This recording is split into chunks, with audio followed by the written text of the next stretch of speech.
하나님께서 이스라엘 백성들을 얼마나 사랑하시는지, 그 이스라엘 백성들을 결코 당신의 그 사랑에서 제어할 수 없는 그런 열심이셨습니다. 그럼에도 불구하고 그런 사랑의 대상인 이스라엘을 심판할 수밖에 없는 하나님의 아픈 마음을 계속해서 말씀하고 있는데요, 9절은 기브아의 시대와 같이 이스라엘이 악을 행하고 심히 썩었다 말씀합니다. 비대면 설교를 통해서 9절 말씀을 여러분과 나누었습니다.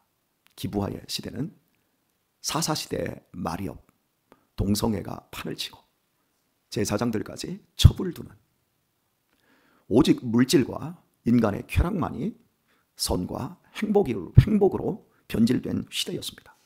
그래서 하나님께서 사사시대가 비극적으로 맞춰질 수밖에 없도록 한 지파, 베냐민 지파를 완전히 쑥대밭을 만들어 놓습니다. 외적에 의해서 한 지파가 궐이 생기는 것이 아니라 11지파가 모두 모여서 베냐민 지파를 도륙을 내버리는 거죠. 그래서 600명의 남자 외에는 남지 않은 베냐민 지파의 그 비극을 이제 허락하십니다. 바로 그런 시대처럼 지금 이 호세아가 부르짖고 있는 이 시대 역시도 똑같다라는 겁니다. 그래서 사랑의 대상인 이스라엘을 하나님께서 버리실 수밖에 없고 심판할 수밖에 없다 말씀합니다. 그리고 나서 오늘 본문 10절로 오기를, 옛적에 내가 이스라엘 만나기를 광야에서 포도를 만남같이 하였으며 너 열조 보기를 무화과 나무에서 처음 맺힌 첫 열매를 봄같이 하였거늘. 하나님께서 이스라엘을 만나는 걸 얼마나 기쁜 만남을 가졌는가 하면 광야에서 포도를 만나는 것 같다, 이렇게 말씀합니다. 우리는 이 기쁨이 얼마나 큰 기쁨인지를 잘 모릅니다. 광야가 어떤 곳인지를 모르기 때문입니다. 제 어린 시절에 우리 고향의 산들은 민둥산에서 막 이제 나무를 심기 시작해서 소나무나 심은 나무들이 제 키도 안 되었어요. 뭐 이렇게 묘목 정도만 있었고, 산들이라고 해야 이렇게 붉은색 이렇게 민둥산 이런 것들이 참 많았어요. 그러다가 막 숲이 우거지고 지금은 숲을 들어갈 수 없을 정도로 우거져 있지 않습니까? 그런데 그 어린 시절에도 먹을 것이 귀하다 보니까 봄에는 그 보리수, 그 뜨뜻한 거 있잖아요. 그 보리수, 이제 그 봄천에 오디 같은 거 따먹으러 이렇게 산에 가서 오디를 만나는데, 오디 중에서도 아주 작은 게 있고 막 아주 튼실하게 굵은 게 있잖아요. 그리고 맛도 천차만별 아닙니까? 오디 나무가 어디에 있다, 그 시기에 이제 가서 그걸 따먹는 거예요. 그리고 이제 뭐 이제 막 그 뜨뜻한 보리수나 배, 이렇게 똘배라고 하는 막 조그맣게 해가지고 그걸 우리 고향에서는 아가배라고 하는데, 한 이만한 그 배 모양의 그런 게 있어요. 모양새는 배인데 맛은 너무 뜨뜻한 거, 이런 거 이제 먹으러도 다니고 그랬어요. 이제 그러다가 이제 가을철로 여름, 이제 늦여름 쪽으로 넘어가게 되면 머루가 익습니다. 그럼 이제 머루 따먹으러 다니고, 또 뭐 이렇게 으름이라고 하나요? 이런 것들을 참 만나기가 귀했는데, 이렇게 만나게 되면 그렇게 맛있고 배부르게 먹고 얼마나 좋았는지 모릅니다. 그래서 광야에서 포도를 만났다, 이걸 약간 느끼는 그 기쁨이 있어요. 여하튼 간에 광야는 풀이 나거나 나무가 있거나 물이 있지 않습니다. 그냥 말 그대로 척박한 사막과 같은 곳인데, 그런 곳에서 너무나도 달콤하고 이런 포도를 만나는 건 여행자에게 굉장한 기쁨일 겁니다. 그런 것처럼 하나님께서 당신의 백성을 만날 때 바로 그 기분이다, 그 즐거움이다, 이렇게 말씀을 하고 있고요. 또 너희 열조 조상 보기를 무화과 나무에서 처음 맺힌 첫 열매를 봄같이 하였거늘. 그래요. 여러분, 감나무에 감이 열렸습니다. 봄에 감꽃이 폈다가 막 떨어집니다. 그리고 이제 감이 맺히죠. 그리고 그것을 한 여름을 지나면서 불구스로 뭐 이렇게 해지기 시작하다가 이제 하나가 빨갛게 익었습니다. 그러면 그 첫 번째 익은 감을 볼 때 여러분 기분이 어떠셔요? 굉장히 반갑죠. 근데 첫 번째 익은 그 감을 딱 땄는데 벌레가 먹어가지고 먹을 수가 없어요. 그냥 벌레 먹어서 살기 위해서 일찍 익어버리고 골아 터진 거예요. 익은 게 아니라. 그러면 기분이 어떨까요? 별로 안 좋지. 하지만 딱 땄는데 감이 익었는데도 딱 튼튼한 거, 탱글탱글하고 쫙 쪼갰더니 하얀 속살이 쫙 보이고 빨간색 그 안에도 하얀 속살이 쫙 보이잖아요. 그리고 입에 넣었더니 그렇게 달콤합니다. 어떨까요? 기분 정말 좋죠. 그런 것처럼 첫 열매는 다음 열매를 약속하는 거예요. 첫 열매에 벌레가 생겼다? 그러면 두 번째, 세 번째 계속해서 그 벌레가 이 익은 감들을 먹을 거니까 버리는 거예요, 농사. 하지만 그렇게 튼실하고 탱글탱글하고 달콤하고 벌레도 안 먹었다. 그러면 기대가 얼마나 크겠습니까? 하나님께서 이스라엘 백성들을 만나실 때 이렇게 무화과의 첫 열매처럼 내가 기뻐하고 내가 좋아했다. 이렇게 말씀을 해요. 우리 교회에 아이들이 한동안 태어나지 않다가 우리 동민이하고 내은이에 의해서 한 아이 이슬이가 태어난 첫 열매. 얼마나 예쁩니까? 여러분들 예쁘시죠? 그냥 막 보는 것만 해도 예쁘. 우리 교회 그동안 막 줄줄이 애들이 많았었거든요. 막 입양 한 해부터 시작해서 성은네랑도 애들 낳고 막 그랬는데 그때 애들이 많을 때는 느낌이 그래 이쁘다 이쁘다 이걸로 끝났는데 한참이나 단절됐다가 막 첫 열매로 이게 첫 열매란 말이에요. 이 소리가 왜? 27일 날 우리 또 26일이군요. 임솔미 집사님이 그날 또 아이를 출산합니다. 두 번째입니다. 그리고 이제 현아 지연이 결혼하고 계속하고 걔네들도 말하기를 우리는 최소한 3살 날라고 그래요. 뭐 이럽니다. 그러면 앞으로 줄줄이 사탕 나오잖아요. 그러니까 이 소리가 나왔는데 얼마나 예쁜지 어제도 저한테 딱 3번 웃어주더라고요. 처음에 와가지고 오전에 와가지고 어떻게 이 소리 왔냐고 저쪽에 앉아있어 딱 갔더니 빵글빵글 웃는데 막 미치겠습니다. 그리고 또 중간에 유아가 또 제 방으로 안고 들어왔는데 두루더니 나를 보더니 빵긋 웃어주는데 그냥 기분이 얼마나 좋은지. 어제 오후에도 자고 일어나서 이렇게 마지막에 가려고 이렇게 안았는데 쫙 웃어주는 거예요. 여러분 저는 그 모습을 보면서 하나님이 우리를 바라보는 모습이 이렇다는 것을 본문이 지금 무화과의 첫 열매를 봄같이 내가 너희 조상들을 그렇게 좋아했다 그래. 제가 이렇게 이 소리를 너무너무 예뻐하니까 주변의 사람들이 걱정을 합니다. 목사님이 이 소리를 저렇게 이뻐하는데 솔미가 아이를 낳으면 덜 이뻐하면 시험 들 텐데 현아도 애 낳으면 덜 이뻐하면 시험 들 텐데 여러분 목사는 함부로 누구를 이뻐해서도 안 되고 이뻐하는 내색을 해서도 안 되고 누구를 좋아하는 내색을 해서도 안 되는 그런 자리에 있어요. 예전까지는 그랬어요 제가. 그래서 참 조심해야 된다. 아니요. 그런데 그냥 이뻐해주면 다 이뻐해주면 되잖아요. 그죠? 문제가 되는 건 누구만 더 이뻐해 누구는 밉살스럽게 생각하고 이렇게 되어지니까 문제인데 이제 내 마음에 사랑이 싹이 텄는데 그 사랑을 고백하는 것도 굉장히 중요한 거고 앞으로 계속해서 솔미 애도 아와도 부진장 이뻐해 줄 거고 그 뒤에도 부진장 이뻐해 주려고 지금 마음으로 다짐하고 있습니다. 안 이뻐도 연기력으로라도 카바를 할 정도로 제가 그런 이제 나이가 먹어서 그 정도 분별력은 제가 있거든요. 여러분 어쨌든 간 부진장 이뻐요. 하나님께서 우리를 향해서 부진장 이뻐하세요. 인정하십니까? 하나님이 여러분을 예뻐하시는 게 느껴지십니까? 이게 우리 마음속에 와 닿아야 돼요. 참 하나님이 얼마나 좋으신지 얼마나 우리를 사랑하시는지 나보다 나를 더 사랑하신다니까요. 그래서 나는 하나님이 두고 보기에도 아깝다. 내가 하나님을 오늘 생각하고 하나님이 나 예뻐하시는 것처럼 나도 하나님이 너무 좋아요 하고 하나님께 미소 한번 날려주는 것으로도 하나님은 우리에 대해서 기뻐하시리라 믿습니다. 우리는 이런 존재예요.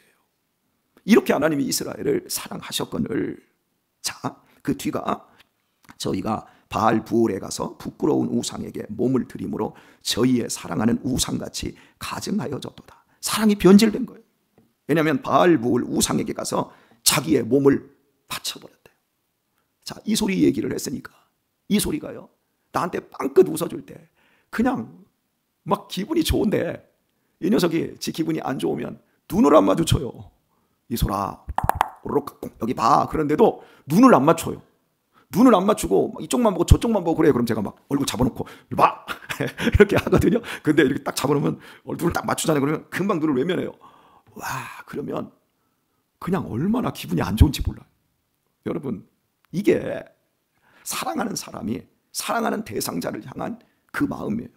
우리 강대식 집사님이 하은이도 예뻐하고 예은이도 예뻐하고 성은이도 예뻐하는데 주일날 아침에 다 모여오면 애들이 따고 안녕하세요 할아버지 다 그러면 이렇게 할 때 우리 강대식 집사님의 그 표정을 보면 얼마나 막 사랑이 이렇게 충만한지 이게 보여요. 너무 좋아요. 그런데 강대식 집사님보다는 박정숙 집사님을, 권사님을 훨씬 애들이 더 좋아하더라고요. 그 느끼지요? 알지요? 예. 왜냐하면 강대식 집사님한테 따고 가지고 강대식 집사님, 우리 새끼하고 강대식 집사님이 가가지고 이렇게 안고 이렇게 쓰다듬으려고 걔들은 그냥 이러고 있어. 그런데 얘네들 성은이랑은 할머니한테는 할머니하고 지네들이 와서 먼저 안기더만요. 그러니까 얼마나 우리 강 집사님이 보면 괘씸하고 또 속상할 때가 많을. 그러니까 잘해야지. 그 남자는 아무리 잘해도 할아버지는 조금 한치 건너 둘치 같은 그런 느낌이 분명히 있어요. 여러분, 하나님께서 광야에서 포도를 봄같이, 무화과의 첫 열매를 봄같이, 권혁철 목사가 이 소리를 그렇게 한번 빵긋 웃어주는 것으로 그냥 온몸이 다 녹아지는 것처럼 그렇게 기쁨으로 봄같이 당신의 백성 이스라엘을 보는데 그 이스라엘 백성들이 우상에게 가서 자기의 몸을 바쳐버리는 거예요. 이걸 보시면서 하나님이 너무 속상하셔서 가증하다. 여러분, 우리가 가증하다는 말을 별로 안 씁니다. 그런데 혹시요, 누군가가 어떤 말을 하는데 그 말이 너무 속상해서 내가 그 앞에다 대고 가증스러운 것, 만약에 그렇게 한다고 해봅시다. 그러면 이게 얼마나 큰 욕이에요. 그죠? 여러분들이 헌신하고 충성합니다. 예를 들어서 우리 신영성 권사님이 오늘 이 아침에 오실 때도 저한테 요구르트를 주시더라고요. 요구르트하고 또 빵을 이렇게 가져오셨어요. 그런데 제가 우리 신영성 권사님한테 아이고 권사님 고맙습니다. 잘 먹겠습니다. 이렇게 제가 하거든요. 그런데 죄송해요. 이게 아니니까 권사님한테 그러는 거예요. 권사님 가증한 짓 좀 그만해요. 그까짓 거 내가 권사님이 요구르트 하나 준다고 해서 내가 권사님 내가 더 사랑할 줄 알아요? 가증한 짓 좀 하지 마세요. 내가 만약 그렇게 하면 신 권사님 어떻게 할까요? 내일부터 교회 안 와. 기분이 이렇게 나쁜 얘기예요. 이게 가증하다는 말이. 그냥 고맙다. 하나님께서 당신이 그리도 사랑하는 이스라엘을 향해서 가증하도다. 저는 우리 인간관계가, 저는 제일 인간관계에 대해서 중요하게 생각을 해요. 사람 관계. 내가 진심으로 이 사람들을 사랑하면 이 사람들도 진심으로 나를 사랑해줘. 그러니까 내 사랑이 100이라고 한다면 함께 100이 되고, 내 사랑이 50이라면 50 되고, 그리고 이 사랑이 변함이 없어야 되고, 관계는 가면 갈수록 천국 가는 그날까지 천국에서도 영원히 형제와 자매로 예수님의 피로 구속받은 그 자녀로 다시 만나 영원히 살아야 되지 않습니까? 그렇다면 우리의 인간관계는 이 땅에서 잣대와 같아야 돼. 물과 같아야 돼. 가면 갈수록 더 좋아지면 좋아졌지, 가면 갈수록 더 가증해지고 더 싫어지고 더 음흉해지면, 이런 인간관계를 만약 교회 안에서 우리가 해간다면 이게 얼마나 큰 불행입니까? 하나님께서 우리들에게 보여주고 있는 이 모습을 보세요. 하나님이 얼마나 속이 상하셨으면 그럴까요? 여러분, 하나님이 여러분에게 왜 사랑을 주세요? 이유가 없어요. 그냥 우리를 선택하시고 우리가 죄로 말미암아 진노의 자식으로 이 땅에서 죽어야 함에도 불구하고 하나님이 그 많은 사람들 가운데 우리를 선택하셔서 예수님을 구주로 믿게 해주신 겁니다. 이 사랑 웬 은혜인지 웬 말인지 우리는 알 길이 없어요. 왜 내가 이 사랑을 받았는지. 내 노력과 내 실력이 아니에요. 어떻게 우리 실력으로 하나님에게서 사랑을 따내요? 나는 이 나라 대통령에게 사랑받고 싶어요. 그 대통령의 사랑받으면 내 인생은 걱정거리가 없을 것 같아요. 여러분 그렇지 않나요? 미국의 대통령 당선자, 그 당선자에게 사랑을 받고 싶은 사람들이, 자신의 전 인생 재산을 건 사람들이 얼마나 많았습니까? 그래서 당신이 대통령만 되면 당신을 통해서 내가 그 10배, 100배, 1000배 이상의 복을 누리게 되니까 자신들의 인생을 몽땅 거는 거예요. 여러분 지금 현재 다음 차기 대권 주자들 지금 나오잖아요. 그 사람들이 완전히 신이 되어 있잖아요. 그래서 그 사람이 잘못되면 큰일 나니까, 잘못되니까 막 쓰러지고 울고 막 바닥바닥 뛰고 데모하고, 그리고 좀 잘 되면 그 옆에 따라다니고 막 자기의 돈 투자하고 막 갖다 바치는 거예요. 나오는 게 있으니까.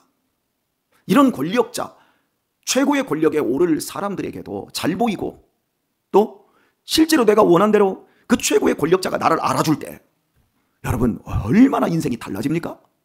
그런데 말입니다. 하나님께서 우리를 내가 노력도 안 했는데 나를 그 귀한 자녀로 불러주신 거예요. 저도 아이들 입양을 셋을 해서 키우고 있지만 다 입양하지 못했어요. 제가 왜 다 입양하지 못했어요? 돈이 없으니까. 내가 키우려면 돈이 있어야 되잖아요. 근데 셋만 했어요. 근데 이 세 명이 나한테 만약에 이런다고 해봅시다. 아버지, 왜 나 택해서 왜 이렇게 나 힘들게 해? 만약에 그런다면 내 마음이 어떨까요? 어려워지겠지요. 자, 가끔씩 전화가 이런 전화가 많이 와요. 도와달라는 전화. 지난주에도 도와달라는 전화가 오고 또 편지도 왔어요. 근데 도와줄 수가 없어요.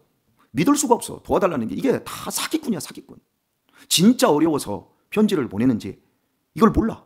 어디에서 전화 와가지고 뭐 내가 지금 있으니까 좀 해달라 그랬으니까 거기 찾아가. 요즘은 네이버 지도가 잘 되어 있어서 뭐 지금 어디에서 뭐 지금 내가 이거 수용되어 있고 하는데 딱 해가지고 검색을 해서 거기 기관에다가 전화를 해요. 전화를 해서 이런 사람 있냐고 없는데요.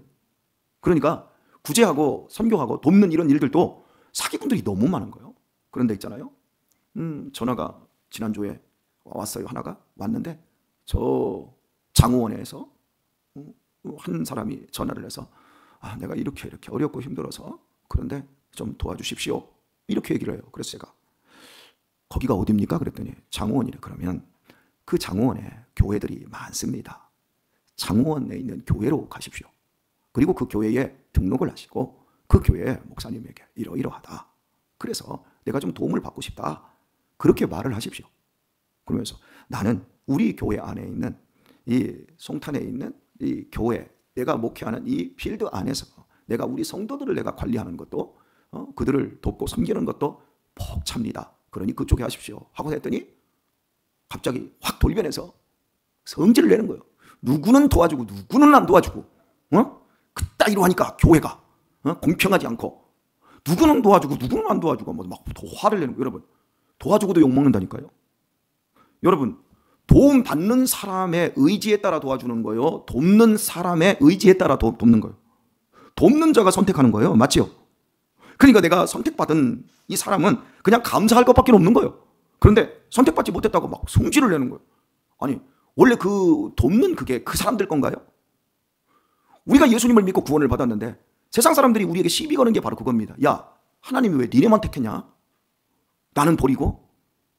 몰라요. 그건 하나님의 사랑이요. 그러니까 우리들이 놓치지 않아야 될 게 뭐냐면 하나님이 우리를 얼마나 귀하게 여기는가, 얼마나 소중하게 우리를 사랑하시는가, 그 사랑을 놓치지 않아야 되는 거예요. 하나님이 오늘 이 새벽에도 저와 여러분을 광야에서 포도를 만남처럼 사랑하고 계십니다. 하나님께서 무화과의 첫 열매처럼 하나님이 우리를 귀하게 여기십니다. 딴 생각하지 마세요. 대통령이 나를 알아주기만 하면 내 인생이 좋을 것 같아서 내가 대통령에게 그렇게 뭔가를 연결하고 대통령이 좀 나 좀 알아주세요 하려고 해도 방법이 없어요. 이 세상에서. 그까짓 5년짜리 대통령도 내가 어떻게 해서 방법이 없는데 하나님께서 당신의 아들을 이 땅에 먼저 보내주시고 내 죄를 대신하여 십자가에서 죽게 하시고 나에게 영원한 부활과 생명이 있다는 것을 알려주시고 그 생명을 내게 주시기 위하여 예수님을 죽이셨을 뿐만 아니라 예수님을 다시금 부활시키셨습니다. 그래서 예수님을 부활의 첫 열매로 만들어 주셨습니다. 첫 열매가 맺으면 두 번째 열매, 세 번째 열매가 맺는 것처럼 우리에게 이제 예수님을 믿는 사람에게는 예수님처럼 영원한 생명이 있음을 알게 해주셨고 그 예수님의 생명이 내 것으로 올 수 있게 해주셨습니다. 그리고 예수님이 어디로 가셨습니까? 하늘로 승천하셨습니다. 그러니 우리에게 그 하늘나라가 있음을 이미 다 보여주셨어요. 우리는 그 사랑과 그 은혜를 입고 있는 사람들입니다. 목사님은 목사님이 되셔서 훌륭하시니까 목사님은 그런 믿음의 고백을 하실 수 있지요. 그러나 나는 이제 막 교회 와서 아무것도 하는 거 없고 보잘것 없어서 나는 아직도 멀은 것 같아요. 아니에요. 목사나 이제 막 교회 오신 분들이나 똑같이 은혜로 갑니다. 은혜로. 하나님의 은혜로 선택받은 겁니다. 우리의 믿음에 대해서 변질이 없기를 소원합니다. 하나님과의 우리의 관계가 우리 처음 하나님이 우리를 보셨을 때 그때 우리는 꼬라지가 아니었어요. 그때 우리는 하나님을 잘 알지도 못했고 죄만 짓고 있어서요. 그럼에도 하나님은 우리를 사랑하셨고 우리를 불러주셨고 우리를 구원해 내주셨어요. 지금은 우리가 하나님을 이제 더 많이 알아가고 있습니다. 그러니 우리 마음속에 죄책감이나 나는 돈도 없고 나는 늙었고 나는 무능하고 하는 일도 하나님이 기뻐할 만한 하는 일이 없어, 그런 생각하지 마시고, 그래 예전에 그렇게 못났을 때도 하나님이 나를 사랑하셨는데 내가 그래도 이제 하나님을 인정하고 오늘 또 하나님께 미소 정도는 날려드릴 수 있는 그런 사람이 되었지, 이렇게 여러분이 생각을 해보십시오. 그러면 여러분의 마음속에 하나님의 사랑이 더 크게 믿겨지리라 믿습니다. 무엇보다도 저와 여러분의 신앙과 오늘 이 새벽에 이 자리에 나와서 기도하는 우리를 하나님이 가증하게 여기지 않습니다. 우리의 기도에 대해서 하나님이 기뻐하십니다. 그러니 우리의 삶에 하나님과의 관계나 우리 서로 믿음의 관계에 금이 가거나 이러한 믿음의 관계가 더 아프거나 어려워지지 않고 가면 갈수록 더욱더 좋아졌으면 좋겠습니다. 이 삶을 살아갈 때 우리의 삶에 평강이 임하고 우리의 삶이 은혜롭고 우리의 삶이 더욱더 복이 더해지는 겁니다.